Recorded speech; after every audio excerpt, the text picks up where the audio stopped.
Abisala sa mga bagong tagapangalaga ng Brilyante. Abisala. Abisala. Okay, October 2023, nang una kayong umupo dito sa GMA Integrated News Interviews para i-announce yung new generation of Sangre. Pero ngayong 2025 na, anong nararamdaman nyo? From the last time na we were here, ang laki ng pinagbago ng buhay ko, sa totoo lang, Kuya Nelson. I mean, pag lumalabas ako, hindi na ako si Faith Da Silva. Ako na si Sangre Flamara. At napakalaking obligasyon nun, di ba, na bitbitin yung pagiging sangre. Pero doon din lumalabas yung kung gaano kalaki na din yung naging journey namin or gaano naging kahaba yung journey namin dito sa Encantadia Chronicle Sangre. And from 2023 to ngayong 2025, I can say talaga na yung improvement sa buhay ko na personal, pati sa career ko, ang laki ng ipinagbago niya. Kelvin, Totoo yun. Sang-ayon ako kay Faith. Kasi simula pa lang nung in-announce na yung Sangre, ang laking pinagbago rin ng karir ko. Sobrang mas na-recognize ako ng mga tao, mas natatandaan na nila ako, uy, siya si Adamos. Nakakatuwa kasi kahit hindi pa nila napapanood yung Encantadia Chronicle Sangre. Buo eh, no? Proud eh. Sobrang proud eh. Hindi pa nila napapanood. Naalala ka na nila na ikaw yung gaganap bilang bagong tagapangalaga ng Brilyante ng Tubig. Na hanggang ngayon, na pinagpapasalamat ko nga sa GMA Network na talagang kung hindi dahil sa pagkakataon na ito, palagay ko bumalik na ako sa pag-aaral at tumigil na ako sa showbiz. Talaga?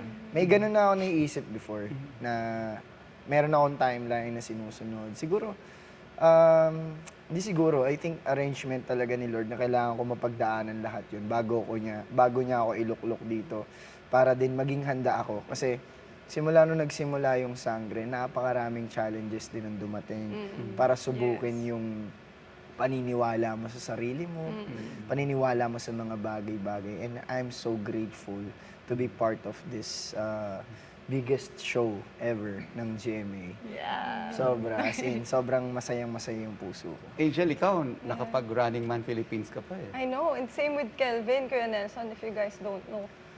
Ako, nasa verge na talaga ako na tapos na. Yes. And I said Mag-quit ka it na? before. Totoo? Yes. Kinuwento ko yun, Pepito Manaloto sa taping namin. Shinare ko yun kay Kokoy na parang nawala na ako ng pag-asa. Sabi ko sa kanya, tapusin ko na lang yung contract ko. Kasi ilang months na lang din mag-expire na yung contract ko. Tapusin ko na lang, tapos punta na lang ako sa dad ko, mag-aral na lang ako, or mag-business na lang ako. And then Running Man came. Parang yun yung naging bakod na nilagay ng universe o ni God na Huwag ka hindi, umalis. dito ka lang, may plano ko. And now, I see why I'm here together with the Sangres. Bianca, ikaw, anong nagbago since 2023?